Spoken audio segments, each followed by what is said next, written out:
Hello, hello, hello. Welcome to the JTM Community Podcast. I'm your host, Jason Melvin. If you're watching this, you already know who is with us today. This is our first in-person podcast ever, I want to say.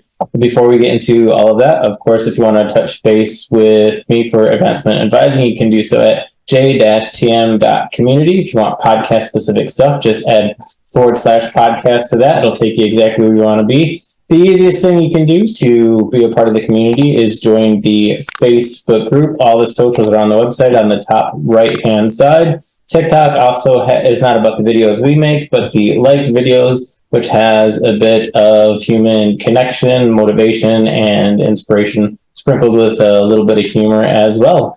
Without further ado, again, if you're watching this and have seen the podcast before, you can tell that I am here with the one and only Tasha Melvin. I'll let her introduce herself here in a minute. Today we're doing the same format, so it's going to be 4 topics, so it'll end up being 4 episodes, 20-minute each, but with the slight alteration, because we had the benefit of doing this in person. You want to introduce yourself? So I am Tasha, Jason's sister, mom of 3, grandma now, as of a month and a half ago. Yep. That's about it. All right.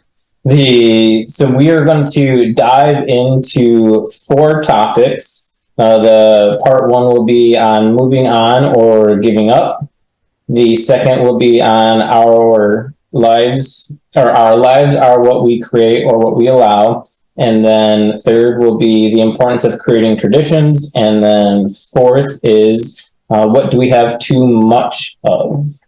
Diving into the first topic, starting part 2, is the idea of our lives are what we create and what we allow. I know that's actually been a thing I've said to you. We've actually talked about it quite a bit over the last month. Yeah. The last time you were here. Yep, this time while I'm here.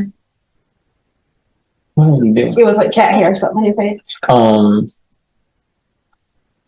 So with like that idea, like what does that mean? And I know we've talked about it a bit more, so we're already kind of on a similar page. But yeah, so really, I mean, this goes all the way back to like our first or second podcast.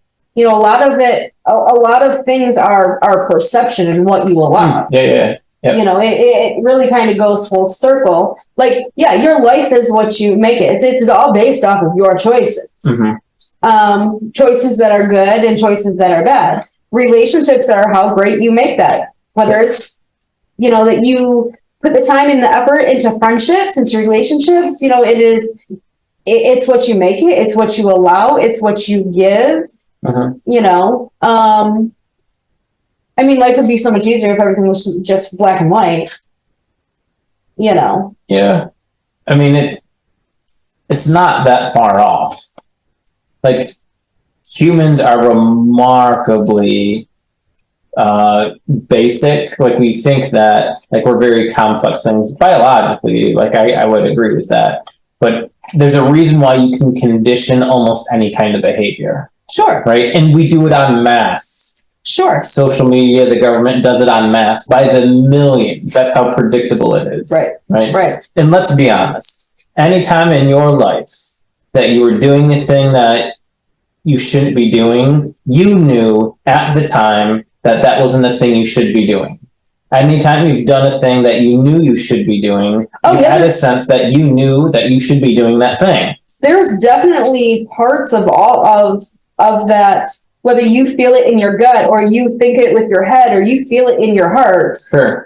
There is definitely, like, you'll always hear me say hindsight. Well, it's not hindsight. You knew. Yeah. You just made a choice to overlook, or it's not a big deal, or you excuse the thing, whether it was your own shit or somebody else's shit. Absolutely. Yep. So, and don't get me wrong, there are things in life that will happen to you. That's a thing, right? Yeah, but that's like health. Yes, it can tend to be a rarity, or you might get hit by a car. Sure, but again, it's health. So there are things that definitely happen to people. The bulk of things they had some volition, some control, some input into that thing going poorly, right? Even if it was a small portion. So let's say you drive into a bad neighborhood and a bad thing happens, right? Even though you didn't instigate the bad thing happening, you also still knew the neighborhood that you you still made a choice to drive into that neighborhood with your car doors unlocked. You still made that choice. It would be like driving into a crack house and then getting arrested and getting charged. But see, where it gets tricky, even though you said, well, I didn't have crack on me. Right. But see, where it tends to get a little bit more trickier is you'll always hear me, like, I speak about the kids, battling, mind over heart, right? Sure. We know that something's factual, but it's two different balances, right? You may know that something's bad, but you feel that that's what you have to do, or that's the right thing to do for you. So it would be like, somebody has contacted me to go pick up a 2-month-old baby inside this crack house because this baby is malnourished. Sure. So I sacrificed part of my going into the bad neighborhood to go into the crack house to get the baby because that's the right thing to do. I can make a difference, but then I ended up getting arrested anyways. Sure. But that's the whole battle between mind and heart, because people are going to say, well, whose baby was it? Well, I don't know. I was just going there because it was the right thing to do. Yeah. But you still knew. I also disagree with so much of that. But you still made that choice. Sure. To go into that neighborhood. Yes or no? You still made a choice to go into that crack house. So you're capitalized on a very specific moment in automatically eliminating all the decisions that would go before that. One, how do you know a person who would have a baby in a crack house? Right? Well, there's so many. Because here's the thing, a random person isn't calling you saying, Tasha, this address, crack house, baby, get them. Sure, no, but then again, why are you driving in the neighborhood anyways? There's always a reason that you're driving in the neighborhood. Well, you're in the neighborhood to do that. That's what I'm saying. There's so many dynamics. Right. But even okay, like because if you got that call right now, the first thing you might say, okay, I'm on my way, and I would pick up my phone and say, fuck that, and I would call 911. Right. And I would, even if they didn't talk to me, but I heard the conversation, I would say, this is the situation, this is the address I overheard, there's a baby, my sister's on her way there, right? Even if that person told you, don't call the cops, I'm fucking calling the cops. But I'm telling them exactly what the situation is. But that's the difference between me and you. Yep. And that's the same all over. Sure. I mean, if we were all the same person, life would be very boring. I'm the type of person where, you know what? I don't mind taking a little bit of choices. I'm kind of there for the underdog. But as I get older, I'm starting to realize, like, the more that you make those choices to take those chances, it never plays well in your favor anyways. That was our whole conversation last night. Sure. Like the repeated, this is reality, this is your hope. You operate out of your hope. The reality doesn't hit.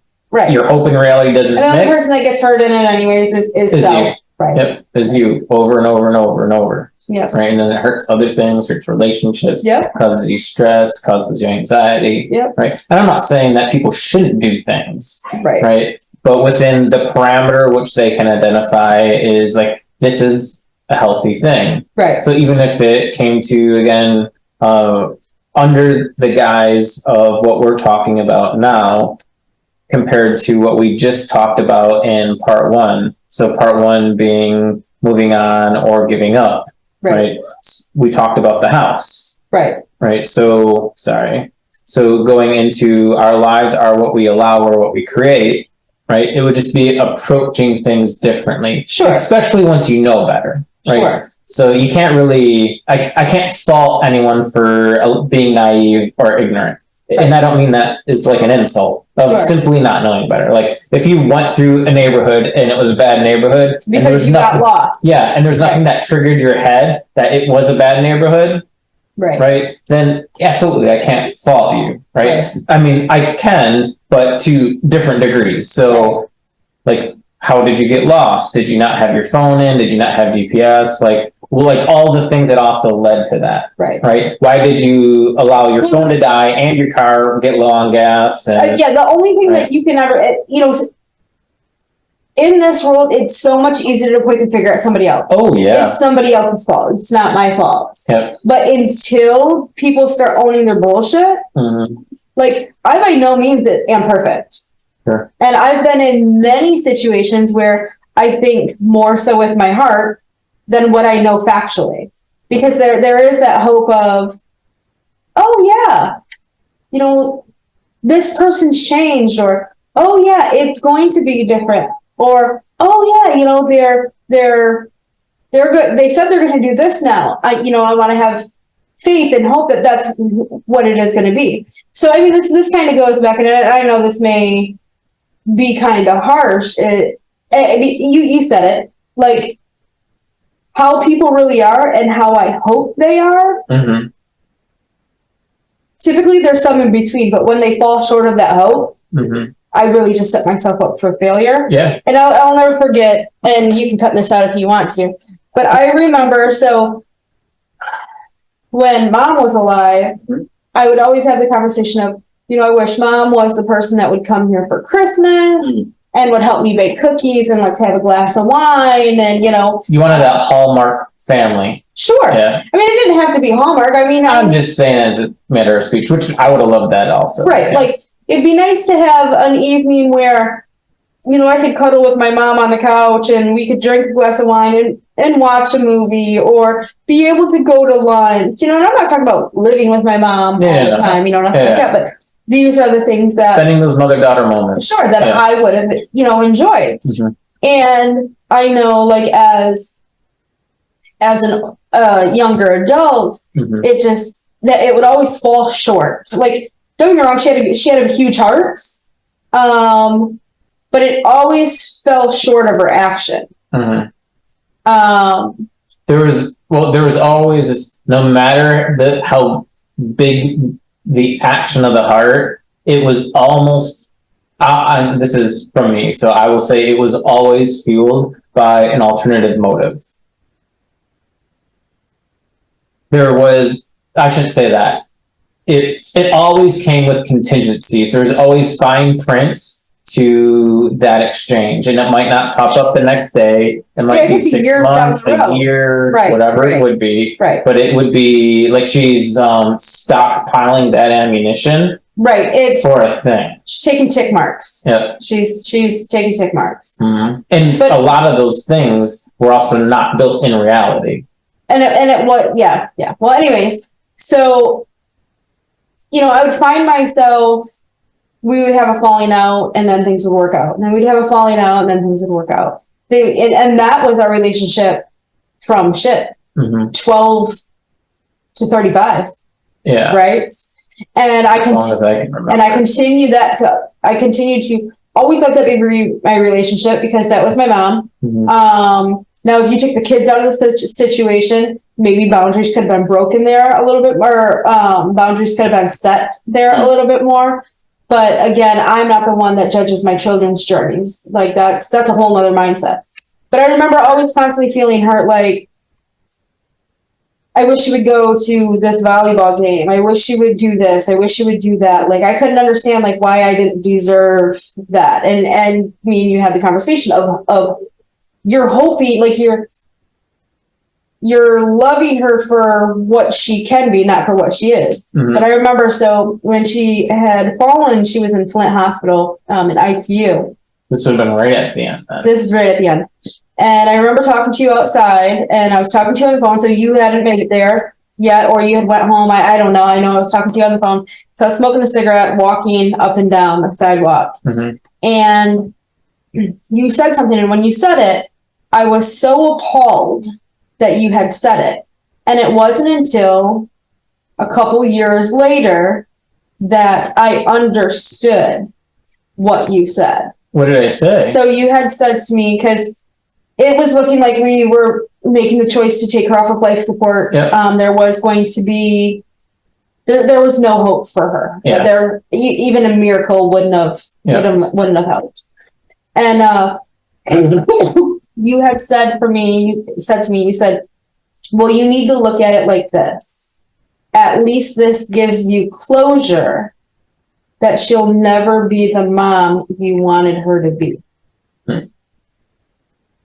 I would need the context for that even to make sense to me now. And I was kind of like, well, what the fuck? Like, she's dying and you said this. Mm-hmm. But it was more so of society's view on what you said was wrong because she was dying. Mm-hmm. Like, I wasn't mad internally. I was mad externally, if that makes any sense, because I felt that I was supposed to be mad. Right? Yeah. And you would have never known that I was mad anyways. Yes. And I wouldn't. But what then it was, or now, I wouldn't have said that out of malice. No. In a hateful, hurtful It was not. What it was saying, Tasha, because I think I was telling you then, it would just be nice if she could come out of this and, we could have these Christmases and stuff like this. And, because I always hoped for her to be something that she wasn't. Yeah, to become that. And you were just telling me like, hey, well, at least you now can grieve. That it gives you closure. You're never going to fight with yourself again on wanting her to be that person because it's giving closure. As you're saying that, and correct me if I'm wrong, because I truly don't have a memory of this, but as you're saying that, what it's triggering now, so I'm guessing it's probably what it did then, is for years you've had this unending, consistent, repeated grief of the relationship that you have never had, saying, at this point, you're not going to torture yourself anymore. Right. And again, it was all, and I know we kind of came off the topic stuff of choices. Oh yeah. But really, it was honestly always allowing these certain things to happen, these certain things that she would say to me, these certain things that she would put us through. Mm-hmm. Well, I remember she went at you at your job. And I thought for sure, like at that point, that would be, she crossed the line. That's the boundary. Mm-hmm. You're done with the bullshit and the harm. Mm-hmm. And I think you were for a bit. Yeah, so she still talked to the kids, but I did not have anything to do with her. And she got sick. And that her getting sick is kind of what brought her back into the loop. Right. Okay. Because then I moved her into the house. Man, I felt that was like way before, but my timeline's terrible. No, so it was in 2017 that happened. Was it? It was like it seems so long, much longer. It was July. It was July of 2017 that all that happened with my job. It was July or August, and she got sick July of the next year. Okay. Yeah. The timeline, like in my head, it's crazy, right? Way more separated by like years. Mm-mm. But I guess when you say 2007, I mean that's 17. 17. That's what I meant. That's still. That's 6 going on 7 years at this point. Right. So yeah, I mean, I guess so. And again, if it were just me, well, I don't even know if I could have. I was going to say if it was just me, that would have been an easier call to make. Yeah. But she did involve my kids with all of that too. Yeah, directly involve them. Yeah. That's why, because this is what I know about you, whether it's been relationships, family stuff, just general situations. You will do remarkably hurtful, harmful things and put yourself in those positions when the consequence paid is yours to pay. But if that even begins to blow in the kid's way over the years, usually that was the cutoff. Like, you can fuck with me. That's not. So back then, that's why there's a part of me, and there's no point for me to say these things. Right. Then, I thought for sure, like she was willing to fuck up your lives with what she was accusing, and not just you, but your kid as well. I thought for sure that's the deal breaker. Right. And it was the deal breaker for me. She still talked to Josiah and Jocelyn. And then I think she ended up coming over for Christmas maybe. And then she ended up sick. She fell sick. Yeah. And again, those are all choices, right? Oh, yeah. Again, I still made the choice to even allow her to try to ruin me when I could have went back with fire, right? Yeah. That would have been done. But again, I'm like, I'm done. I'm over it. Like, I'm over it. I'm choosing to move on you can do what you want, but this is what I'm doing. Then there was the choice to, hey, yeah, you can come over around Christmas time. Let's see if we can make that work, but we're not doing that, right? And then she became sick, and it was just kind of... It's like your empathy and sympathy overrode it's some of the past hurts or harms. Well, that's what when I say, I do battle heart and mind. It's the empathy, it's the sympathy as a mother over, well, if I help her, then she wouldn't do this. Why would she do this if I'm helping her? Right? Or some of those things still happened when you were helping her. Sure, absolutely. But it's... I think, and I can't remember who said this. It's like DMX or like Tupac or somebody. I can't remember the blacker the berry, the sweeter the juice. No, I think it was DMX.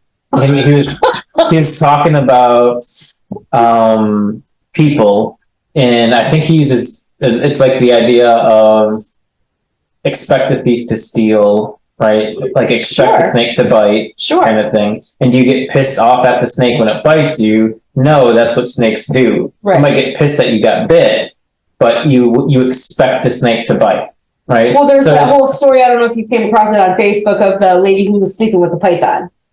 Did it kill her? And she's like, all of a sudden, this python's been curling up next to me and kind of wrapping around me. Yeah, he's gauging size. That's the story is, okay. Well, it's not that he's loving you. You've raised him and you fed him for your entire life. Yeah. His entire life. It's not that he's loving you. He's sizing you to eat you. Yep. But what do you expect? It's a snake, bitch. Yeah. Yeah. And not trying to shit on snake owners, but no, metaphorically, the idea.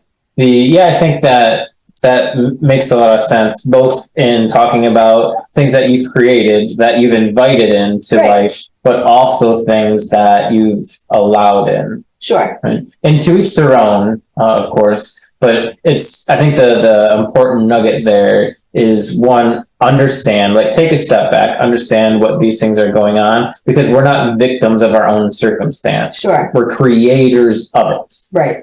Sometimes on the more a rare occasion. Right. But even the things that people just get upset on the day to day, right, that compromise road rage, for example. Right. Like you don't know why that person did that. You don't agree with it. But to allow that to ruin your day or make you drive reckless, like you're creating that. Right. That's or you make a choice to, you're going to go cut them off. Well, next thing you know, it doesn't go your way. Sure. You end up in an accident. You go to jail. Well, now it's way bigger than it was, but you made that choice. Yep. But, and the way girls at work, they'll hear me say it all the time, own it. Sure. Just own it. Yep. And I understand the, what the fuck. Right. But everything after that immediate response is completely you. It's the narrative you spin in your head to either make intolerable things tolerant, right? Which gets me excited to talk about the last topic. So again, thanks for spending a little bit of time with me this afternoon. I know we kind of crammed it into a busy Saturday after a football game. Of course, if you want to touch base with, are you shaking your head no? No, it's always busy. It doesn't matter. We're cramming it in somewhere, right?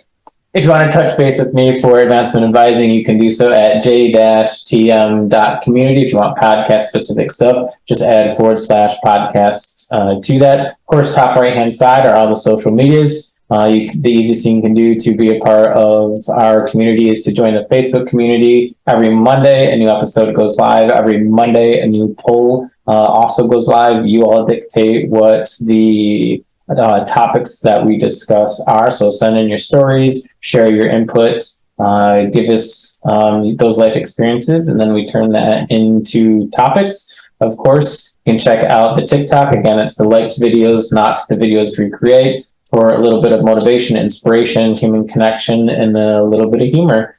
Thank you, everyone, for joining in and being part of a community where you belong.